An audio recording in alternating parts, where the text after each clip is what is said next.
இருக்கும் மேலான உம்முடைய மகிமையுள்ள நாமத்துக்கு ஸ்தோத்திரம் உண்டாவதாக.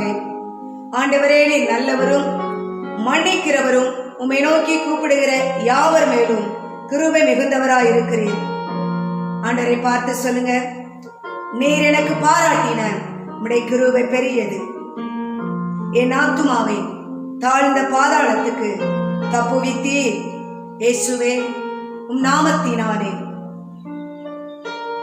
இன்பம் உண்டு யாவருக்கும் நன்றியுள்ள இதயத்துடன் கூடினோவின் அந்நாளிலே என்று சொல்லி தேவனிடம் நமக்குள்ள பயபக்தியை வெளிப்படுத்துகிறதுக்கு ஒரே ஒரு வழி என்றால் அது ஆராதனை. தேவனை துதித்து உன்னதமானவரை கீர்த்தனம் பண்ணுவது எத்தனை நல்லதும் எத்தனை இன்பமுமாயிருக்கிறது. தேவன் யார் என்பதை அறிந்து புரிந்து அவரை துதிப்பதுதான் ஆராதனை. ஹல்லேலூயா, ஹல்லேலூயா. எங்கள் தேவனே, எங்கள் ராஜனே, உம்மையே இன்னும் சேவிப்போம் என்று சொல்லி நன்றி உள்ள சாட்சியாக உமக்கென்று ஜீவிப்போம் என்று பாடி கர்த்தரை மகிமைப்படுத்தலாம். சுவே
ஆண்டவரே, உம்முடைய வருகைக்கென்று ஆயத்தப்படுகிற ஒரு கூட்ட ஜனங்களாக எங்களை எங்களுடைய சமூகத்திலே அர்ப்பணிக்கிறோம் ஆண்டவரே.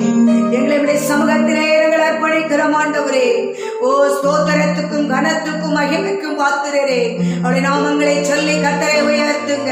அவருடைய நாமத்திலே நாம் கூடி வரும்போது நாமத்திலே இருக்கிறவர்.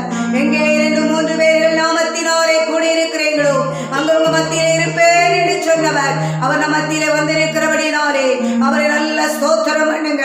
மனதார கர்த்தரை ஸ்தோத்திரம் பண்ணுங்க.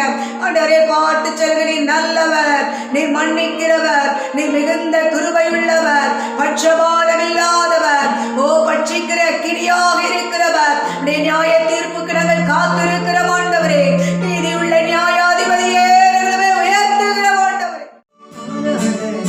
உரியவரே உம்மை உயர்த்தி ஆராதனைக்குரியவரே உம்மை உயர்த்தி ஆராதிப்பேன். பரிசுத்த மே பரிசுத்த பரிசுத்த நீ பரிசுத்தரே பரிசுத்த நீ பரிசுத்த பரிசுத்த நீ பரிசுத்தரே ஆராதனைக்குரியவரே உம்மை உயர்த்தி ஆராதிப்பேன். என்னை நேசித்தவர் நீர் அல்லவோ, என்னுடைய ஆராதனை உங்களுக்குத்தான்.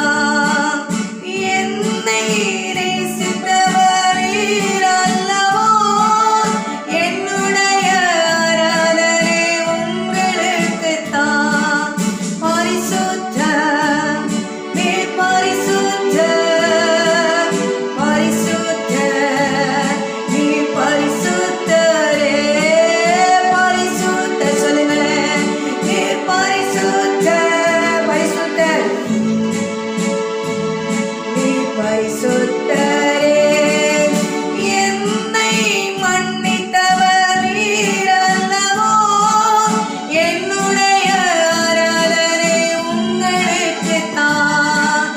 என்னை மன்னித்தவர் நீர் அல்லவோ, என்னுடைய ஆராதனை உங்களுக்குத்தான். பரிசுத்த நீ பரிசுத்த பரிசுத்த நீ பரிசுத்தரே பரிசுத்த நீ பரிசுத்த எல்லாம் சேர்ந்து இணைந்து நீ பரிசுத்தரே. என்னை ஆட்கொண்டவர் நீர் அல்லவோ, என்னுடைய ஆராதனை உங்களுக்குத்தான்.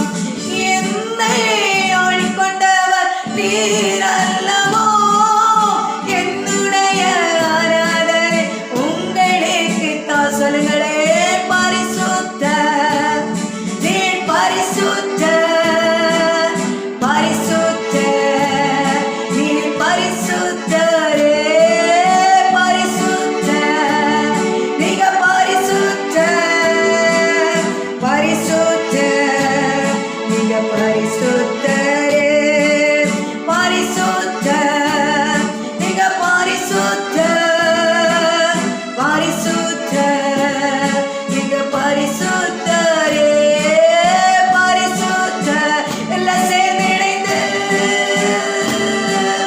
பரிசுத்த நீங்க பரிசுத்தரே.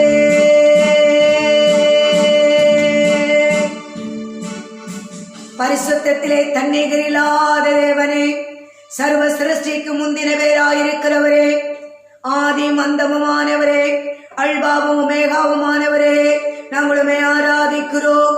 யெகோவா ஷிக்கேனோ, யெகோவா ரஃபா என்கிற நாமத்திலே அறியப்பட்டவரே, சுமகம் அளிக்கிற தெய்வமே, உமை நாங்கள் ஆராதிக்கிறோம். எல்லாம் சேர்ந்து சொல்லுங்க, யெகோவா ரஃபா யெகோவா ரஃபா யெகோவா ஷிக்கேனோ யெகோவா ஒஷேனோ. நாங்களுமே உயர்த்துகிறோம், நாங்களுமே ஆராதிக்கிறோம். சேரக்கூடாத ஒளியிலே வாசம் பண்ணுகிறவரே, சென்ற நாளிலே சுகமுடன் காத்த தேவனை ஸ்தோத்தரிப்போம். தந்தேன் என்றேன் வந்தேன் பாதமே ஓ என்றும் சொந்தமா என்று சொல்லி போற்றுவோம் தேவனே. இன்றும் என்றுமாய் ஆவியுடன் உண்மையுடன் ஆராதிப்போம் இயேசுவே. ஹல்லேலூயா ஹல்லேலூயா. ஓ தேவ ஜனத்தின் ஆகாரமாய் மன்னா புசித்து ஜீவித்தாரே, என்றும் ஜீவித்திட கர்த்தர் இயேசுவில் வளருவோம் என்று சொல்லி போற்றுவோம் தேவனே. நல்ல கரங்களை தட்டி தேவ கிருபை தங்கிடவே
தங்கிடவே தேவ தேவனை ஆராதிப்போம். தேவனுடைய கிருபை நாம் இருக்கிற இடங்களிலே கூடியிருக்கிற வீடுகளுக்குள்ளாய் தேவ கிருபை தங்கிட தேவ கிருபை தங்கிட தேவ தேவனை ஆராதிப்போமே. என் முழு உள்ளத்தோடு என் முழு பலத்தோடு என் முழு மனதோடு கூடமே ஆராதிக்கிறேன் ஆண்டவரே. என் ஜீவன் உள்ளவரே, என் நாட்கள் பெரிய மட்டும் நான் உம்மை ஆராதிப்பதை நிறுத்த மாட்டேன் ஆண்டவரே. உம்மை உயர்த்துவதை நிறுத்த மாட்டேன் ஆண்டவரே. உம்மை ஆராதித்து உயர்த்துவதை எந்த சூழ்நிலை நான் நிறுத்த மாட்டேன் ஐயா. நீர் ஆராதனைக்குரியவர், நீர் ஸ்தோத்திரங்களுக்கு உரியவர், நீர் மகிமைக்குரியவர். உம்மை உயர்த்துகிறோம். அன்பு கூறுவேன் என்று சொல்லு, அன்பு கூறுவேன் என்று சொல்லு, அன்பு கூறுவேன் என்று சொல்லி கர்த்தரை உயர்த்துங்க. இதுவரை நடத்தினீரே உமக்கு நன்றி ஐயா.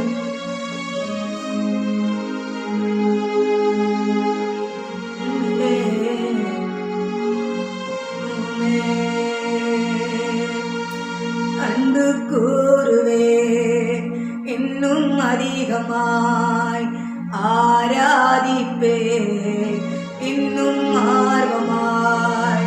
அன்பு கூறுவே இன்னும் அதிகமாய் ஆராதிப்பே இன்னும் ஆர்வமாய்.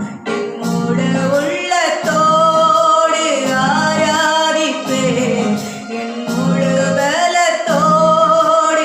அன்பு கூறுவே ஆராதனை ஆராதனை ஆராதனை ஆராதனை. சொல்லுங்களேன், ஆராதனை ஆராதனை ஆராதனை ஆராதனை ஆராதனை. யெகோவாரப்பா யெகோவாரப்பா சுகம் தந்தீரே நன்றி ஐயா.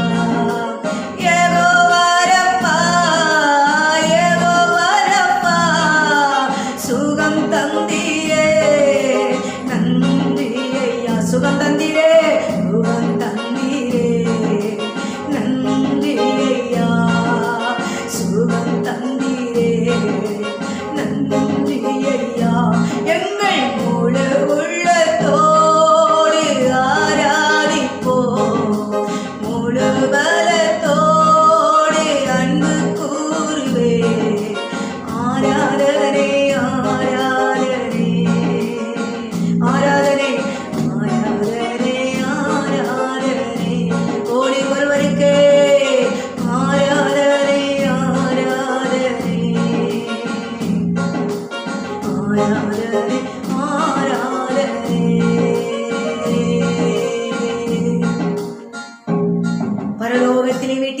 சர்வ வல்லவருக்கு, சதா காலங்களிலும் அரசாளுகிறவருக்கு நாங்கள் ஆராதனைகளை செலுத்துகிறோம் ஆண்டவரே. தேவைகளின் நடுவில் ஒரு அற்புதம் விளங்கட்டும் ஆண்டவரே. தேச உலக நாடுகளுக்குள்ளாய், தேசங்களுக்குள்ளாய், எங்கள் பட்டணங்களுக்குள்ளாய், எங்கள் கிராமங்களுக்குள்ளாய் எல்லா பரவி வருகிற எல்லா வியாதி கூறுகள் அழிக்கப்பட தம்முடைய வசனத்தை அனுப்பியவர் குணமாக்கினாரே. ஓ தவணமுள்ள ஆத்துமாவை பசியினால் திருப்தியாக்குகிற ஆண்டவர், இந்த கால வேளையில பரிசுத்த ஆவியாருடைய சமூகத்தின் வல்லமை தங்கள் ஆபத்தில் அவர்கள் கர்த்தரை நோக்கி கூப்பிட்டார்கள். ஓ தங்கள் ஆபத்தில் அவர்கள் கர்த்தரை நோக்கி கூப்பிட்ட போது கர்த்தருடைய நீங்களாக்கி விடுவித்தீரையா. ஆதலால் மனுபுத்திரரின் நடுவிலே உடைய அதிசயங்களை சொல்லி உடைய நாமத்தை நாங்கள் உயர்த்துகிறோம் ஆண்டவரே. தாவரைக்கும் ஊரை சேராமல் பாதக மார்க்கத்தால் கட்டப்பட்டவர்களாக, ஓ கப்பலேறி யாத்திரை பண்றவங்க, விமானத்திலே பிரயாணம் பண்றவங்க, விவசாய தொழிலை செய்யறவங்க, பலதரப்பட்ட தொழிலை செய்யறவங்க இப்படியாய் தங்கள் ஆபத்திலே கர்த்தரை நோக்கி கூப்பிட்ட போது கர்த்தர் அவர்களை விடுவித்தீரே, கர்த்தர் அவர்களை விடுவித்தீரே. இப்படியே சத்துருவின் கையினால் மீட்கப்பட்ட நாங்களும் உம்மை உயர்த்தி உம்மை ஸ்தோத்திரம் பண்ணி உம்முடைய நாமத்தை மகிமைப்படுத்துகிறோம். ஓ இவைகளை ஞானவான்கள் உணர்ந்து கொள்வார்கள். ஓ இவைகளை ஞானவான்கள் உணர்ந்து கொள்வார்கள்.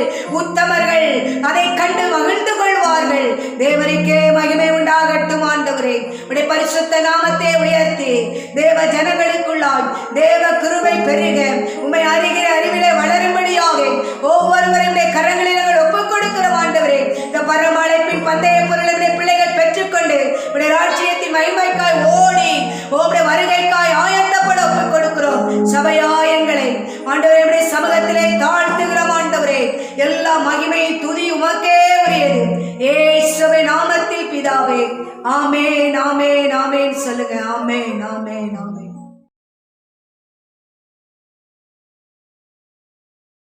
ரட்சகராகிய இயேசு கிறிஸ்துவின் இணையற்ற நாமத்தில் உங்களை வாழ்த்துகிறேன். ஆண்டவர் உங்களை ஆசீர்வதிப்பாராக. சந்திக்க முடியாத சூழ்நிலை சந்தர்ப்பங்கள் இருந்தாலும் இந்த முறையும் உங்களோடு கூட இதன் மூலமாய், இந்த சாதனத்தின் மூலமாய் உங்களை சந்திப்பதில் மகிழ்ச்சி அடைகிறேன். ஆண்டவர் உங்களை ஆசீர்வதிப்பாராக. வீடுகளிலே அடைபட்டிருக்கிற நாம் நம்முடைய நேரங்களை பிரயோஜனமாக்கி ஆண்டவராகிய இயேசு சீக்கிரம் வரப்போகிறார் என்கிற அந்த ஒரு ஆயத்தத்தோடு அனுதினமும் ஆண்டவரோடு நடந்து ஆண்டவரோடு கூட ஐக்கியப்பட்டு ஆண்டவருடைய வார்த்தையை நிறைவேற்ற தொடர்ந்து ஜாக்கிரதையாய் கவனமாய் நம்மை காத்துக்கொள்வோம். ஆண்டவருடைய பிரசன்னம் நம்மை விட்டு விலகாதபடி ஆண்டவரை காத்துக்கொள்வாராக. கர்த்தருக்கு மகிமை உண்டாவதாக. இந்த நாளிலும் நான் தெரிந்து கொண்ட வேத வசனம் வெளிப்படுத்தின விசேஷம் 2வது அதிகாரம் 10வது வசனம். வெளிப்படுத்தல் 2வது அதிகாரம் 10வது வசனம்.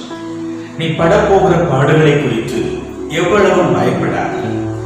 இதோ நீங்கள் சோதிக்கப்படும் பொருட்டாக பிசாசானவன் உங்களில் சிலரை காவலில் போடுவான். 10 நாள் உபத்திரவப்படுவீர்கள். ஆகிலும் நீ மரண பரியந்தம் உண்மையாயிரு, அப்பொழுது ஜீவ கிரீடத்தை உனக்கு தருவேன். நீ படப்போகிற பாடுகளை குறித்து எவ்வளவும் பயப்படாதே.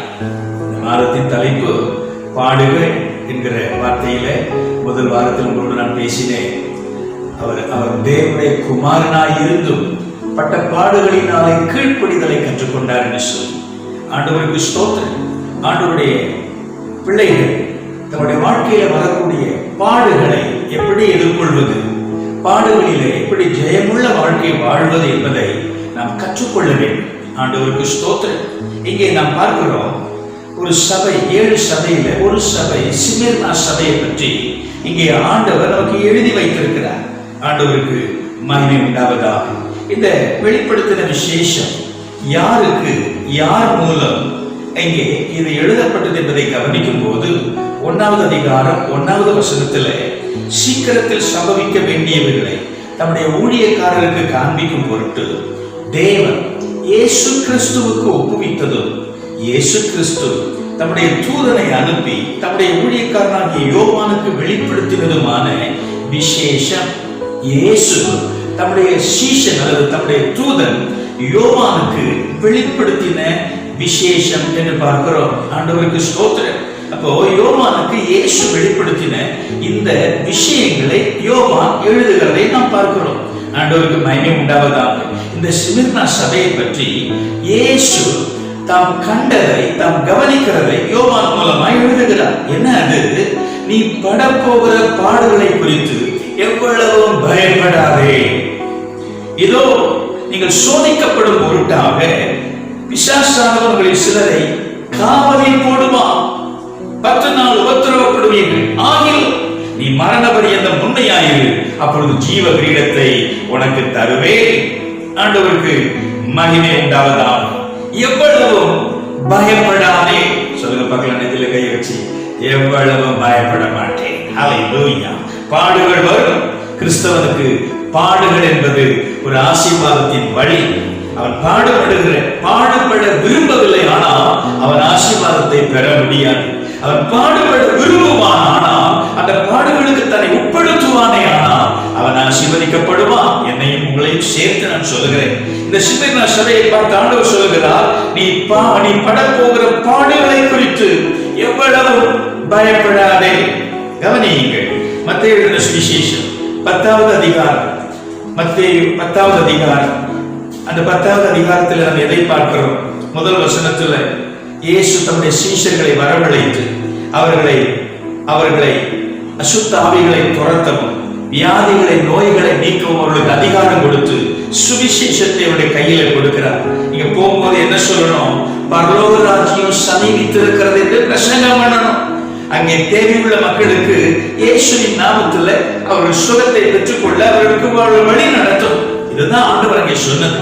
அப்படி போகிற போது என்ன அங்கே நடக்கும், அல்லது அவர்களுக்கு எப்படிப்பட்ட பாடுகள் வரும் என்பதை குறித்து 10வது அதிகாரம் 27 31வது வசனம் வரைக்கும் நீங்கள் கவனியுங்கள். உங்கள் வேதத்தை திருப்புங்கள் பார்க்கலாம். மத்தேயு 10வது அதிகாரம் 27 முதல். நான் உங்களுக்கு இருளிலே சொல்லுகிறதை நீங்கள் வெளிச்சத்திலே சொல்லுங்கள், காதிலே கேட்கிறதை நீங்கள் வீடுகளின் மேல் பிரசித்தம் பண்ணுங்கள். ஆத்துமாவை கொல்ல வல்லவர்களாயிராமல் சரீரத்தை மாத்திரம் கொல்லுகிறவர்களுக்கு நீங்கள் பயப்பட வேண்டாம். ஆத்துமாவையும் சரீரத்தையும் நரகத்திலே அழிக்க வல்லமை உள்ளவருக்கு பயப்படுங்கள்.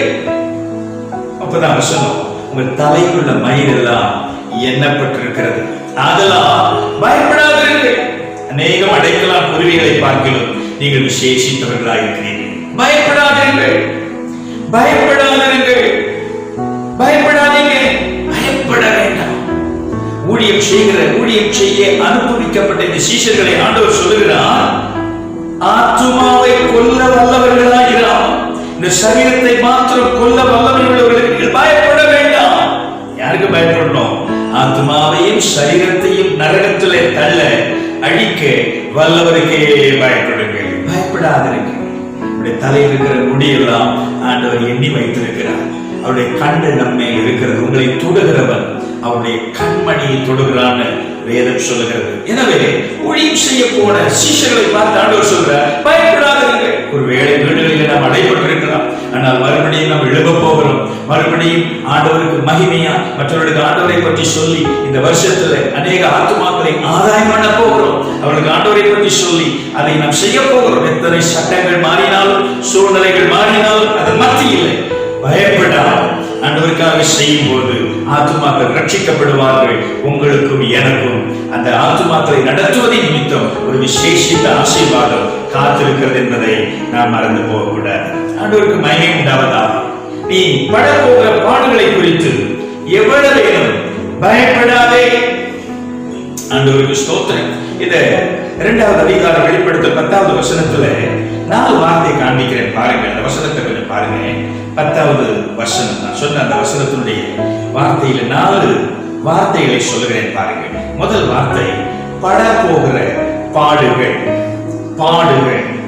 அதோடு கூட பின்னாடி வந்தீங்கன்னா சோதனை, சோதிக்கப்படும் பொருட்டாக சோதனை. அதோடு காவல், காவல், காவலிலே உங்களை சாத்தான் போடுவான், காவல். அதோடு 4வது விஷயம் உபத்திரவம், உபத்திரவம். 4 வார்த்தை எல்லாம் எதை குறிக்குது? ஒரே ஒரே ஒரே ஒரே விதமான காரியத்தை குறிக்கிறது. பாடுகள், சோதனை, காவல், உபத்திரவம். இதெல்லாம் ஆண்டவர் இந்த சபையை பார்த்து உங்களுக்கு இந்த விஷயம் நடக்கும், அதை பற்றி பயப்படாதீங்க, பயப்படாது.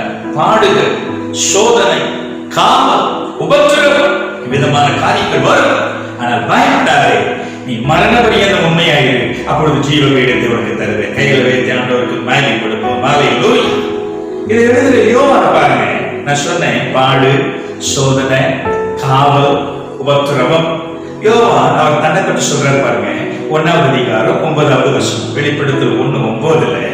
உங்கள் சகோதரனும் இயேசு கிறிஸ்துவின் நிமித்தம் வருகிற உபத்திரவத்திற்கும் அவருடைய ராஜ்யத்திற்கும் அவருடைய பொறுமைக்கும் உங்கள் உடல் பங்காளமாய் இருக்கிற யோவானாகிய நான் தேவ வசனத்தின் நிமித்தமும் இயேசு கிறிஸ்துவை பற்றிய சாட்சி நிமித்தமும் பத்மோ என்னும் தீவிலே இருந்தேன். என்ன அவர் பத்மோ தீவுக்கு டிராவல் பண்ணி போனாரா? இல்ல. பத்மோ தீவில அவர் நாடு கடத்தப்பட்டார். பத்மோ தீவு என்பது யாரும் இல்லாத ஒரு பிரதேசம். அப்படிப்பட்ட ஒரு இடத்துல இவர் ஆண்டவரை பற்றி அறிவிக்கிறார் சொல்லி அவரை பல இடத்துல அவருக்கு வாதையை கொடுத்து, அவருக்கு பிரச்சனையை கொடுத்து, அவர் ஆண்டவரை பற்றி அறிவிக்க முடியாத சூழ்நிலை, அவர் அத்தனை சூழ்நிலைகளை போட்டு அவர் ஆண்டவரை அறிவித்ததை அறிந்த இந்த ரோம அரசாங்கம் அவரை கொண்டு போய் பத்மோ தீவிலே அவர்கள் அடைத்து வைத்தார்கள். ஆண்டவருக்கு ஸ்தோத்திரம். உபத்திரவம், சோதனை, பாடு, காவல் பண்ணப்பட்ட நிலம். இதை எழுதுற இந்த யோவான் இந்த சிமிர்னா சபைக்கு இயேசு சொல்லுகிற இந்த வார்த்தைகளை சொல்லும் போது சொல்கிறார், நீ பட போகிறது பாடு, சோதனை, காவல், உபத்திரவம். நானே இருக்கிறேன், பத்மோ தீவில நாடு கடத்தப்பட்டிருக்கிறேன். நானே என்ன பண்றேன், பாடுபட்டு கிடக்கிறேன். ஆனாலும் ஆண்டவர் எனக்கு சபையை உன்னை பற்றி எனக்கு வெளிப்படுத்துகிறார். நான் ஆண்டவர் சொல்லுகிறதை உனக்கு சொல்லுகிறேன். ஆண்டவருக்கு ஸ்தோத்திரம். அல்லேலூயா. உபத்திரவம், உபத்திரவம், உபத்திரவம், பாடு, சோதனை, காவல். நீ பாருங்க, இயேசு கிறிஸ்து சொல்லும் போது அவருடைய ஊழியத்துல அவர் சொல்லும் போது சொன்ன ஒரு வசனத்தை ஞாபகப்படுத்துகிறேன். யோவான் 16வது அதிகாரம் 33வது வசனத்தில் இப்படி வாசிக்கிறோம். யோவான் 16வது அதிகாரம் 33வது வசனம். என்னிடத்தில் உங்களுக்கு சமாதானம் உண்டாயிருக்கும் பொருட்டு இவைகளை உங்களுக்கு சொன்னேன். சமாதானம் உண்டாயிருக்கும் பொருட்டு. எதை சொன்னேன்? உலகத்தில் உங்களுக்கு உபத்திரவம் உண்டு, ஆனால் திடப்படுங்கள், நான் உலகத்தை செய்தேன். கை உயர்த்தி தோத்திரம் பண்ணுவோம். அல்லேலூயா, ஹல்லேலூயா. என்னிடத்தில் உங்களுக்கு சமாதானம் உண்டு, ஆனால் என்ன உண்டு? உபத்திரவம் உண்டு. உபத்திரவத்தின் வழியா போகும்போது சமாதானத்தின் அருமையை நான் புரிந்து கொள்ள முடியும். ஆண்டவருக்கு மகிமை உண்டாவதால் சீஷர்களை பார்த்து சொல்கிறார், உபத்திரவம் உண்டு, ஆனால் திடப்படுங்கள், நான் உலகத்தை ஜெயித்தேன். என்னிடத்தில் உங்களுக்கு சமாதானம். ஆண்டவருக்கு மகிமை உண்டாவதாக. அப்போஸ்தலர் நடவடிக்கைகளில் ஒரு வசனத்தை பாருங்கள். 14வது அதிகாரம் 22வது வசனம். அப்போஸ்தலர் நடவடிக்கை 14:22 நான் வாசிக்கிற வார்த்தை கவனியுங்கள். சீஷருடைய மனதை திடப்படுத்தி விசுவாசத்திலே நிலைத்திருக்கும்படி அவர்களுக்கு புத்தி சொல்லி நாம் அநேக உபத்திரவங்களின் வழியாய் தேவனுடைய ராஜ்யத்தில் பிரவேசிக்க வேண்டும் என்று சொன்னார்கள். சீஷருடைய மனதை திடப்படுத்தி விசுவாசத்தில் நிலைத்திருக்கும்படி புத்தி சொல்லி என்ன சொன்னாங்களா? அநேக உபத்திரவங்களின் வழியா எங்க போனோமா? தேவனுடைய ராஜ்யத்திலே பிரவேசிக்க வேண்டும். அநேக உபத்திரவங்களின் வழியாய் தேவனுடைய ராஜ்யத்திலே பிரவேசிக்க வேண்டும். ஆண்டவருக்கு மகிமை உண்டாவதாக.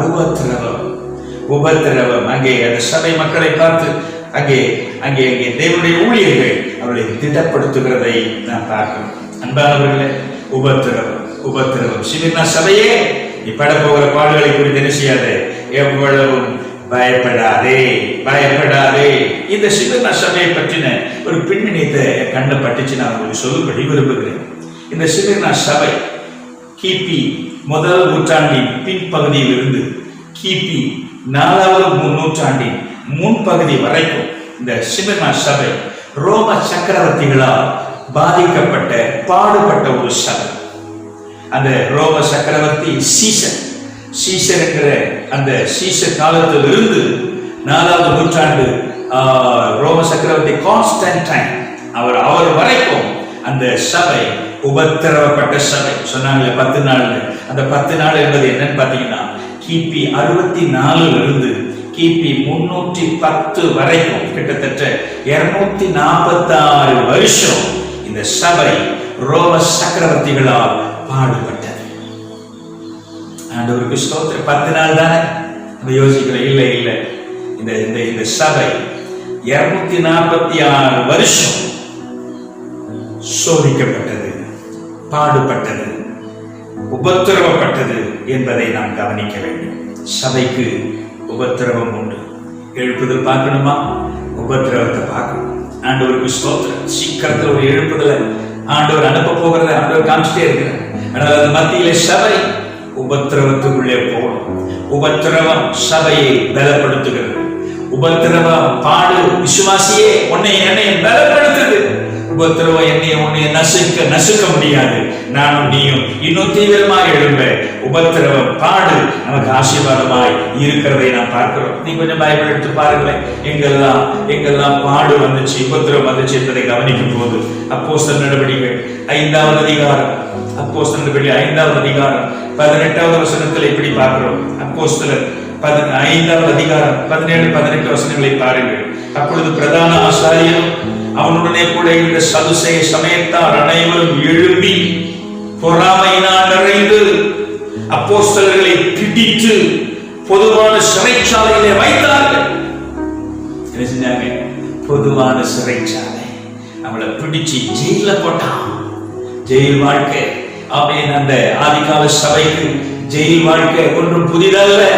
அந்த சபை பாடுபட்ட ஒரு சபை. ஆண்டவருக்கு மகிமை உண்டாவதாக. 12வது அதிகாரம் 4வது வசனத்துல பார்த்தீங்கன்னா, 12வது அதிகாரம் 4வது வசனத்துல அங்கே பேதுருவை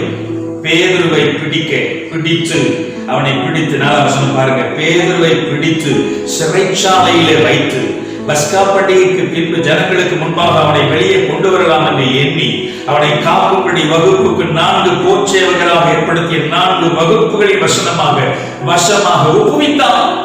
பேதுரு சிறைச்சாலையிலே அவன் வைக்கப்பட்டான். அப்போஸ்தலர்கள் சிறைச்சாலையிலே வைக்கப்பட்டார்கள். அது மாத்திரமா? 16வது அதிகாரம் 23வது வசனத்திலே 16வது அதிகாரம் 23வது வசனத்திலே அவர்களை அநேக அடித்த பின்பு சிறைச்சாலையிலே வைத்து என்ன பண்ணாங்களா? அவர்களை பத்திரமாய் காக்கும்படி சிறைச்சாலைக்காரனுக்கு கட்டளையிட்டார். பவுலும் சீலாவும் ஒன்றும் பண்ணலங்க. அவன் போனது பிலிப்பு பட்டணத்தில் இயேசுவை பற்றி அறிவிச்சாங்க. அதன் மத்தியில ஒரு குறி சொல்ற ஆவியை கொண்டிருந்த ஒரு ஸ்திரியை பார்த்து அநேக நாள் அதட்டின அவளை பார்த்து அவளுக்குள் இருந்த அந்த அசுத்த ஆவியை விரட்டினார் பவுல். அது பொறுக்காம இந்த குறி சொல்லுகிற ஸ்திரியின் மூலமாய் வருகிற வருவாய்க்கு இவன் பங்க வச்சுட்டானே சொல்லி இவர்களை கொண்டு போய் நல்லா அப்படின்னு அடிச்சு சிறைச்சாலையில போட்டார். சிறைச்சாலை. சபைக்கு சிறைச்சாலை என்பது புதிதல்ல. தேவனுடைய மனிதனுக்கு, விசுவாசிக்கு சிறைச்சாலை என்பது அல்லது உபத்திரவம் என்பது புதிதல்ல. நீங்க பைபிள் அப்படியே பாருங்க. இந்த பக்கம் அந்த யோவான் ஸ்நானனை பற்றி ஒரு வார்த்தை எனக்கு ரொம்ப பிடிக்கும். அந்த வார்த்தை மார்க் எழுதின சுவிசேஷம் 6வது அதிகாரம் 18வது வசனத்தில், மார்க் எழுதின சுவிசேஷம் 6வது அதிகாரம் 18வது வசனத்தில் இப்படி வாசிக்கிறோம். யோவான் நீதியும் பரிசுத்தமும் உள்ளவர் என்று ஏரோது அறிந்து அவனுக்கு பயந்து அவனை பாதுகாத்து அவன் யோசனைப்படி அநேக காரியங்களை செய்து விருப்பத்தோட அவன் சொல்லை கேட்டு வந்தான். அதே யோவான 20ஆம் வசனத்துல நாம வாசிச்ச 18ஆம் வசனத்துல பாத்தீங்கன்னா, ஏரோது சேவகரை அனுப்பி யோவானை பிடித்து காவலில் வைத்திருந்தான். ஏன்? சொந்த சகோதரன் மனைவியை அவன் வச்சிட்டு இருந்ததுனால யோவான் அதை கடிந்து கொண்டான். நீர் அதை செய்வது உனக்கு நியாயமாக என்று சொன்ன போது ஏரோது இவனை பிடித்து யோவானை பிடித்து காவலிலே அவனை போட்டு வைத்தாலும் இந்த யோவான் இடத்துல பல நேரத்தில் இந்த யோவான் இடத்துல போய் ஜெபித்துக் கொண்டான் என்பதை நாம் பார்க்கிறோம். அன்பானவர்களே, சிறைச்சாலை தேவனுடைய மனிதர்கள் சிறைச்சாலை காவல். பாருங்க, ஆதியாகமத்துல யாக்கோபு என்கிற நம்முடைய முற்பிதாக்களினுடைய யாக்கோபுடைய வழியில் வந்த யோசேப்பு, அவன் பாருங்க ஒண்ணுமே தப்பு பண்ணல. ஒரு வீட்டுல வேலைக்கு போனான். அந்த வீட்டுல அந்த வேலைக்கு போன இடத்துல அவனுடைய மனைவி, அந்த எஜமானின் மனைவி அவன் மேல கண் போட்டு அவன் என்ன செய்யறான்? அவனை பல சந்தர்ப்பங்களில் அவனை நெருக்கிறான். அவனை நெருக்கிற சமயத்துல அவன் செய்ய மாட்டேன்னு சொல்றான். ஒரு சமயம் வீட்டுல யாரும் இல்லாத நேரத்துல அவன் மேல கண் போட்டு எப்பட பாவம் செய்யணும் அவனை நிர்பந்திக்கிறான். அவனோ தன்னுடைய உடம்ப போனாலும் பரவாயில்லைன்னு எல்லாத்தையும் விட்டுட்டு ஓடியே போயிட்டான். அது நிமித்தம் அவனுடைய எஜமான் வந்து என்ன செய்யறான்? அவனை கொண்டு வந்து அவனை பிடித்து அவனை கொண்டு வந்து சிறைச்சாலையில வைத்து அவனை வாதிக்கிற இடத்துல அவனை ஒப்புவிக்கிறதை பார்க்க. எனக்கு அன்பானவர்களே, சிறைச்சாலை எரேமியாவை பாருங்க. எரேமியா தீர்க்கதரிசி ஒவ்வொரு சந்தர்ப்பத்திலும் காவல் கடைகளை கிடக்கலாம். காவல் கிடக்கு. ஏன்? ஒன்னும் தப்புப்படல. ஆண்டவரை பற்றி நியாயமான விஷயங்களை சொல்லி நியாயமான நடங்க, சத்தியத்தின்படி நடக்கிறதான் சொல்றான். ஆனா அதை கேட்க அந்த ராஜாவுக்கோ ஜனங்களுக்கோ விருப்பம் இல்லை. இவனை காவல்ல வைக்கிறாங்க. அன்பானவர்களே, காவல், உபத்திரம், சோதனை, பாடு. நான் இந்த நாட்கள்ல வசனம் வாசிக்கும் போது ஒரு பகுதியில் இந்த உபத்திரவத்தை பற்றி ஒரு சபையுடைய நல்ல முன்மாதிரியை நான் கவனித்தேன், அதை கற்றுக்கொண்டேன். என்னோடு கூட நீங்கள் பைபிள்ல 1 தெசலோனிக்கேயர் 2வது அதிகாரம் 14வது வசனத்துக்கு நேரே திருப்பிக் கொள்ளுங்கள். 280வது பக்கம் புதிய ஏற்பாட்டில் 1 தெசலோனிக்கேயர் 2வது அதிகாரம் 14வது வசனம். எப்படியே சகோதரரே, யூதேய தேசத்தில் கிறிஸ்து இயேசுவுக்குள்ளான தேவனுடைய சபைகளை நீங்கள் பின்பற்றினவர்கள் ஆகி, தெசலோனிக்கேய சபையே நீங்க மற்ற சபைகளை பின்பற்றினவர்கள் ஆகி, அவர்கள் அந்த சபை மக்கள் யூதராலே எப்படி பாடுபட்டார்களோ அப்படியே நீங்களும் உங்கள் சுய ஜனங்களாலே பாடுபட்டீர்கள். தெசலோனிக்கேய சபையை பார்த்து சொல்லுங்க, எப்படி நீங்க மற்றவங்களை பார்த்து பின்பற்றினீங்களே அந்த சபையை யூதர்கள் பாடுபடுத்தினா அந்த பாடுகளை உங்களுக்கும் கொடுத்தாங்க. நீங்க அவங்க மூலமா பாடுபட்டீங்க. பாடு அது மாத்திரமா? தொடர்ந்து அந்த பகுதியில் கவனித்தது கொஞ்சம் சொல்ற பாருங்களேன். 3வது அதிகாரம் 3வது வசனம். 1 தெசலோனிக்கேயர் 3:3. இப்படிப்பட்ட உபத்திரவங்களை சகிக்க நாம் நியமிக்கப்பட்டிருக்கிறோம் என்று நீங்கள் அறிந்திருக்கிறீர்களே. என்கூட சொல்லுங்களேன், உபத்திரவங்களை சகிக்க. இப்படிப்பட்ட உபத்திரவங்களை சகிக்க. நல்லா புரிஞ்சுக்கணும். நம்ம தப்பு பண்ணிட்டு நம்ம எதிர்கொள்ற உபத்திரவம் அதான். ஆண்டவருக்காக நியாயமாய் இந்த பூமியில வாழ்ந்து, ஆண்டவருக்காக, அவருடைய சுவிசேஷத்துக்காக, அவருடைய பரிசுத்தத்துக்காக, அவர் மேல் இருக்கிற விசுவாசத்துக்காக வாழ்ந்து உபத்திரவப்படும் போது அந்த உபத்திரவத்தை சகிக்கணும் என்பதைத்தான் பார்க்கிறோம். இந்த இப்படிப்பட்ட உபத்திரவங்களை சகிக்க நாம் நியமிக்கப்பட்டிருக்கிறோம் என்று நீங்கள் அறிந்திருக்கிறீர்களே. பவுல் இந்த தெசலோனிக்கேய சபையை பார்த்து சொல்லுகிறார். அது மாத்திரமா? தொடர்ந்து பாருங்களேன். அதே 3வது அதிகாரம் 5வது வசனத்திலிருந்து 7வது வசனம் வரைக்கும் என் கூட சேர்ந்து வாசிப்பீங்களா? 3வது அதிகாரம் 5 முதல் 7. ஆகையால் நாம் இனி பொறுத்திருக்க கூடாது, எங்கள் வேலை வீணாய் போகத்தக்கதாக சோதனைக்காரன் உங்களை சோதனைக்கு உட்படுத்தினது உண்டோ என்று உங்கள் விசுவாசத்தை அறியும்படி தீமோத்தேயுவை அனுப்பினேன். சோதனைக்காரன் உங்களை சோதனைக்கு உட்படுத்தி எங்க வேலை வீணா போயிருமோன பயந்து உங்களை பார்க்கும்படி தீமோத்தேயுவை அனுப்பினேன். இப்பொழுது தீமோத்தேயு உங்களிடத்திலிருந்து எங்களிடத்தில் வந்து பார்த்துட்டு திரும்பி வந்து சொல்றாரு, உங்க விசுவாசத்தையும் அன்பையும் குறித்து நீங்கள் எப்பொழுதும் எங்களை பட்சமாய் நினைத்துக் கொண்டு நாங்கள் உங்களை காண வாஞ்சியா இருக்கிறது போல நீங்களும் எங்களை காண வாஞ்சியா இருக்கிறீர்கள் என்பதை குறித்து எங்களுக்கு நற்செய்தி சொன்னதினாலே எங்களுக்கு நேரிட்ட எல்லா இக்கட்டிலும் உபத்திரவத்திலும் உங்க விசுவாசத்தினாலே உங்களை குறித்து ஆறுதல் அடைந்தோம். நீங்கள் கர்த்தருக்குள் நிலைத்திருந்தால் நாங்கள் பிழைத்திருந்தோம். ரொம்ப அருமையான வார்த்தை. விசுவாசிகள் தெசலோனிக்கேய ஊழியத்தை ஆரம்பிச்சப்போ அவரால் வர முடியல. ஆனா இந்த சபை உபத்திரவப்பட்டுச்சுன்னு கேள்விப்பட்ட நிலைமையில இவங்களை விட்டுறக்கூடாதுன்னு சொல்லி விட்டு அனுப்புறார். அந்த மத்தியில யோவான் அனுப்புறார், தீமோத்தேயு அனுப்புறார். எதுக்கு அனுப்புறார்? சாத்தான் உங்களை சோதித்ததினால நீங்க கெட்டுட்டீங்களோ, பயந்துட்டீங்களோ, விலகிட்டீங்களோ, உங்களுக்கு வந்த நெருக்கத்தினால நீங்க ஆண்டவர் விசுவாசத்தை விட்டுட்டீங்களோ, அது நிமித்தம் தீமோத்தேயு அனுப்புறார். ஆனா தீமோத்தேயு திரும்பி வந்து என்ன சொல்ற தெரியுமா? ஆஹா, அவங்க விசுவாசமும் அன்பும் நம்மளே அவங்க நினைச்சிட்டு இருக்கிற விஷயத்தை பார்க்கும்போது அவங்க விடலை. அவங்க ஆண்டவர் இருக்கிற அன்பை விடலை, உபத்திரவத்தினால பாதிக்கப்படலை, ஆண்டவருக்கு சாட்சியா நிற்கிறாங்க. இதாங்க பவுல் சொல்றார், நீங்கள் கர்த்தருக்குள் நிலைத்திருந்தால் நாங்கள் பிழைத்திருப்போம். நீங்கள் கர்த்தருக்குள் நிலைத்திருந்தால் நாங்கள் பிழைத்திருப்போம். விசுவாசிகள் எங்கெங்கே எந்தெந்த இடத்துல ஊழியம் நடக்குதோ அந்த இடங்களிலே அந்த ஊழியத்தை ஆரம்பித்தவர்கள், அந்த ஊழியத்துல மக்கள் நிற்கிறார்கள், உறுதியாக இருக்கிறார்கள் என்பதை கவனிக்கும் போதுதான் ஊழியக்காரருக்கு ஆசீர்வாதம், ஊழியக்காரருக்கு சந்தோஷம். இவங்களும் பாடுபடுறாங்க. ஊழியக்காரன் சும்மாவா?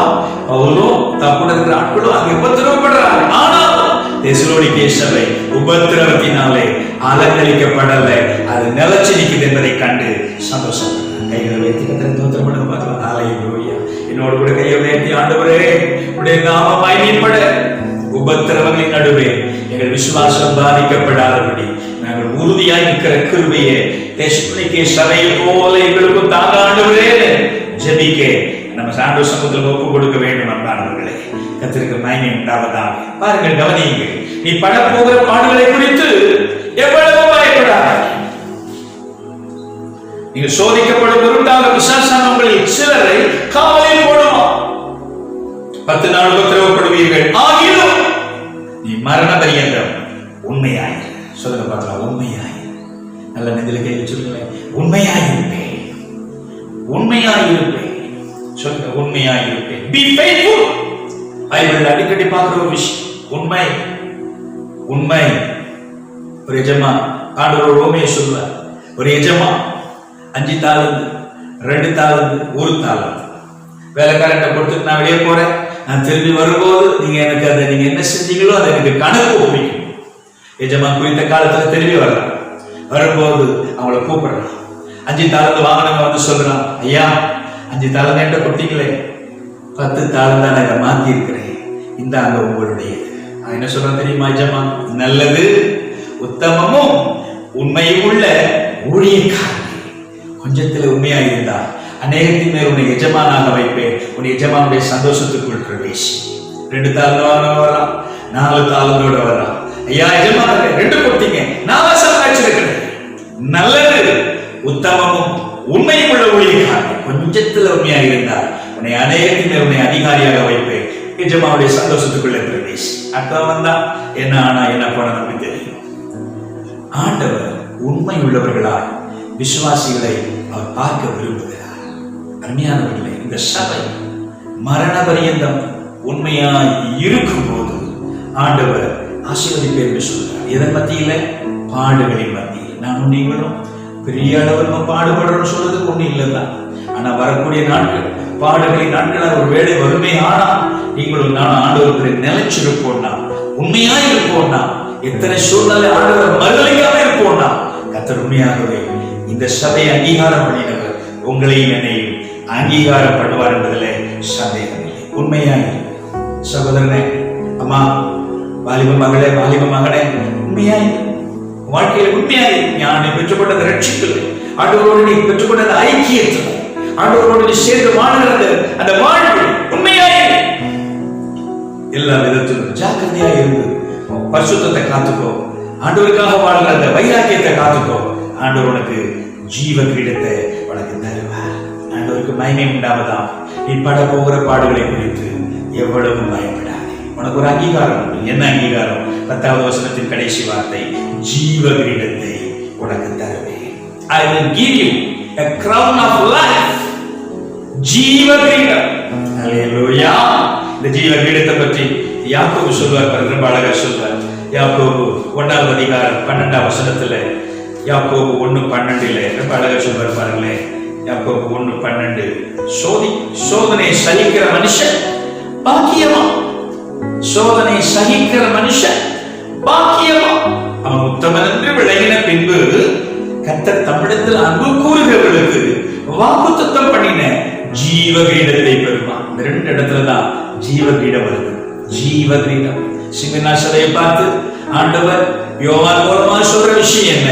நீ உண்மையா இரு, ஜீவ கிரீடத்தை உனக்கு தருவேன். யாக்கோபு அங்கே இஸ்ரவேல் மக்களுக்கு எழுதுகிற வார்த்தையில் அவர் என்ன சொல்றார்? சோதனை சகி, நீ உத்தமன் விளங்கின பின்பு ஆண்டவர் அவரிடத்தில் அன்பு கூறுவர்களுக்கு என்ன கொடுக்கிறாரு? ஜீவ கிரீடத்தை கொடுப்பார். உனக்கும் ஆண்டவர் ஜீவ கிரீடத்தை கொடுப்பார். அல்லேலூயா. என்னை கேட்கிற தேவனுடைய பிள்ளையே, பாடு சகிக்க பழகு, ஆண்டவருக்காக வாழ பழகு. ஜீவ கிரீடத்தை கர்த்தர் எனக்கும் உனக்கும் வைத்திருக்கிறார். கிரீடம் அந்த வார்த்தையை மட்டும் ஒரு சில வசனங்களிலே உங்களுக்கு சொல்லி நான் என்னுடைய வார்த்தையை முடிக்க விரும்புகிறேன். 1 கொரிந்தியர் 9வது அதிகாரம் 25வது வசனத்துல கிரீடத்தை பற்றி இன்னொரு வார்த்தையை பார்க்கலாம். 1 கொரிந்தியர் 9:25. பந்தயத்துக்கு போராடுகிற யாவரும் எல்லாவற்றிலேயும் நிச்சயமாக இருப்பார்கள், அவர்கள் அழிவுள்ள கிரீடத்தை பெறும்படி அப்படி செய்கிறார்கள். என்ன கிரீடமா? அழிவுள்ள கிரீடம். ஆனால் நாமோ அழிவில்லாத கிரீடத்தை பெறும்படி அப்படி செய்கிறோம். சொல்லுங்க, அழிவில்லாத கிரீடம். corruptible crown.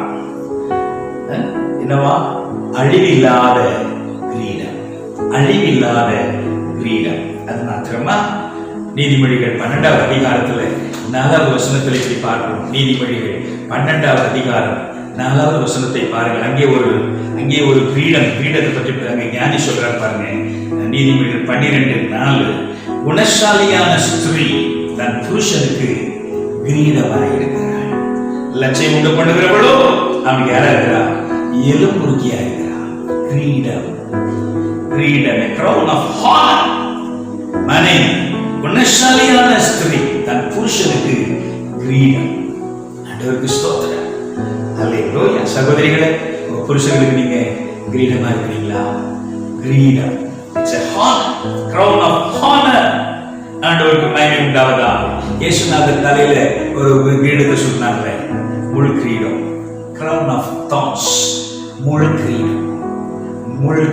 இயேசுநாதர் மேல சுட்டி அவர் கையில இருந்த கோலையே பிடுங்கி அந்த முள் கிரீடத்தை அடிக்கிறான். அந்த முள் கிரீடம் அவருடைய தலைக்குள்ளே தைக்கப்பட்டு அந்த நரம்புகளிலிருந்து அந்த நரம்புகளில் ரத்தம் பீட்டு வருகிறது.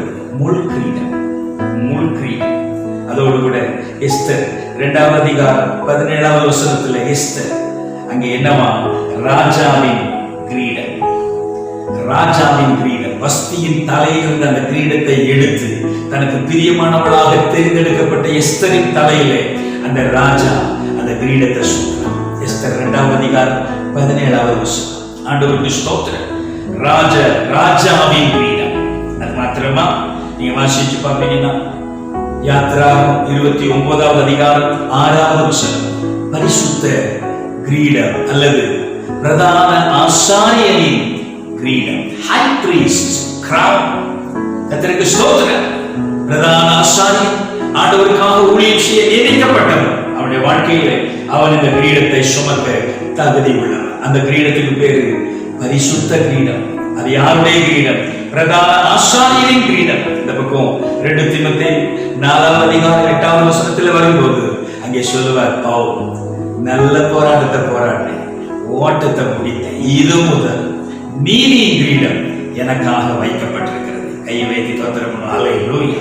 எனக்கு மாத்திரமல்ல, அவர் பிரசன்னமாகுதலை விரும்பும் யாவருக்கும் அந்த நீதியின் கிரீடத்தை தந்தருளுவோம். a crown of righteousness. பாருங்க, கிரீடம். சொல்லுங்களேன், கிரீடம். அல்லேலூயா. கிரீடம். 1 பேதுரு 5வது அதிகாரம் 4வது வசனத்துல அங்க என்ன பார்க்கிறோம்? 1 கொரிந்தியர் 5:4 மகிமை உள்ள வாடாத கிரீடம், glory, crown of glory, glorious crown. அப்படி செய்தால் பிரதான மேய்ப்பர் வெளிப்படும் போது மகிமை உள்ள வாடாத கிரீடத்தை நீங்கள் அவரிடத்தில் பெற்றுக் கொள்வீங்க. ஆண்டவருக்கு ஸ்தோத்திரம். கடைசியா நான் வாசித்த அந்த 1 தெசலோனிக்கேயர்ல இன்னொரு கிரீடத்தை பற்றி வாசித்து முடிக்க விரும்புகிறேன். 1 தெசலோனிக்கேயர் 2வது அதிகாரம் 19வது வசனத்துல நீங்கள் வாசிங்களே. 1 தெசலோனிக்கேயர் 2வது அதிகாரம் 19வது வசனம். எங்களுக்கு நம்பிக்கை, சந்தோஷம், மகிழ்ச்சி கிரீடமுமாய் இருப்பவர்கள் யார்? எங்களுக்கு நம்பிக்கை, சந்தோஷம், மகிழ்ச்சி கிரீடமுமாய் இருப்பவர்கள் யார்? கர்த்தராகிய இயேசு கிறிஸ்து வரும்போது அவருடைய சன்னிதானத்திலே நீங்கள் அல்லவா இருப்பீர்கள். ஆண்டவருக்கு மகிமை உண்டாவதாக. இது என்ன கிரீடமா? crown of holiness. கர்த்தருக்கு ஸ்தோத்திரம். நீங்க யார்? எனக்கு மகிழ்ச்சியின் கிரீடம். பவுலும் அவரை சார்ந்த மக்களும் இந்த சபையை ஆரம்பித்தவர் என்று ஆரம்பத்திலேயே சொன்னேன். இந்த தெசலோனிக்கே சபை விசுவாசிகளை பார்த்து பவுல் சொல்லுகிற வார்த்தை என்ன? நீங்கள் எங்களுக்கு நம்பிக்கை, சந்தோஷம், மகிழ்ச்சி கிரீடமுமாய் இருக்கிறீர்கள். ஹல்லேலூயா. நீங்க விசுவாசத்துல நினைச்சிருக்கீங்க பாருங்க. இயேசு வரும்போது இயேசுவை சந்திக்க நீங்க கடல் போறீங்க பாருங்க. அதை நிமித்தம் நீங்க எங்களுக்கு யாரு? உங்களை நாங்கள் ஆதாயம் பண்ணது நிமித்தம் எங்களுக்கு சூட்டப்படுகிற கிரீடமாய் நீங்கள் இருக்கிறீர்கள். என்னை கேட்கிற தேவனுடைய பிள்ளைகளே, இந்த கிரீடம் இந்த கிரீடம் உங்களுக்கும் எனக்கும் ஆண்டவர் சூட்ட விரும்புகிறார். அமைதியா இருக்கிற காலத்துக்கு பிற்பாடு சீக்கிரம் சூழ்நிலை மாறும். நாம் சேர்ந்து ஆராதிப்போம், சேர்ந்து நம்மளுடைய பணிகளை செய்ய ஆரம்பிப்போம், நம்முடைய வேலைகளை செய்ய ஆரம்பிப்போம்.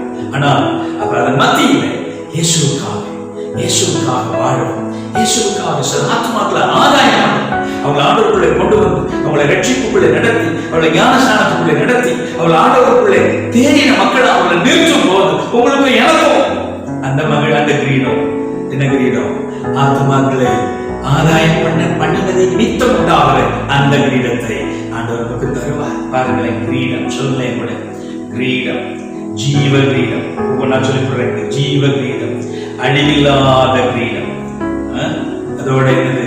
குணசாலியான ஸ்திரீ தன் புருஷனுக்கு கிரீடமா இருக்கிறார். என்னவா? Honour, crown of honour. அது மாத்திரமா? முள் கிரீடம், முள் கிரீடம், ராஜாவின் கிரீடம், பிரதான ஆசாரியனின் கிரீடம், நீதியின் கிரீடம், வாடாத மகிமையுள்ள கிரீடம். அதோட ஆத்தும ஆதாயக்காரனுடைய கிரீடம். ஆண்டவருக்கு மகிமை உண்டாவதாக. சிமர்னா சபையே, நீ படப்போகிற பாடுகளை குறித்து எவ்வளவும் பயப்படாதே.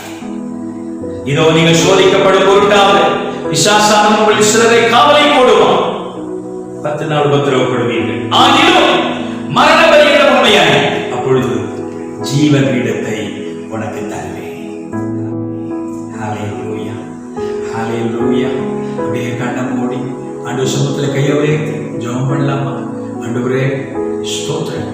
ஒருவேளை இப்ப இருக்கிற சூழ்நிலை கொரோனா, அது நிமித்தம் இருக்கிற தொய்வு, விலை முடியாத சூழ்நிலை, ஒரு பக்கம் பற்றாக்குறை, ஒரு பக்கம் தேவைகளை எதையும் வாங்க முடியாத ஒரு சூழ்நிலை, எங்க போனாலும் அடிக்கப்படுற நிலைமை, விசாரிக்கப்படுற நிலைமை, இதெல்லாம் ஒரு பக்கத்துல சட்டத்தினால் இதெல்லாம் கண்ட்ரோல் பண்ணுகிற ஒரு நிலைமை. இது உபத்திரவம் நினைச்சிடாதீங்க. இது நமக்கு இருக்கிற சூழ்நிலையிலே நம்ம போயிட்டு இருக்கிற ஒரு சூழ்நிலை. ஆனா இயேசுநாதருக்காக ஆண்டவரை ஏற்றுக்கொண்டவர்கள் இதுவரை இயேசுநாதருக்காக என்ன பாடுபட்டிருக்கிறோம், ஆண்டவரை பற்றி மற்றவங்களுக்கு சொல்லவும், அல்லது இந்த பூமியில ஆண்டவருக்காக வாழும் போது அந்த வாழ்க்கைக்கு மாறான சூழ்நிலையில் வரும்போது நான் எப்படி இருக்கிறோம்? ஆண்டவருக்காக வைராக்கியமாய் வென்று அந்த உபத்திரவங்களை, அந்த சோதனையை, அந்த பாடுகளை, அந்த காவலை சாதாரணமா எடுத்துக்கொண்டு ஆண்டவருக்காக வாழும் பட்சத்துல நிச்சயமா கர்த்தர் நம்மை ஆசீர்வதிப்பார்.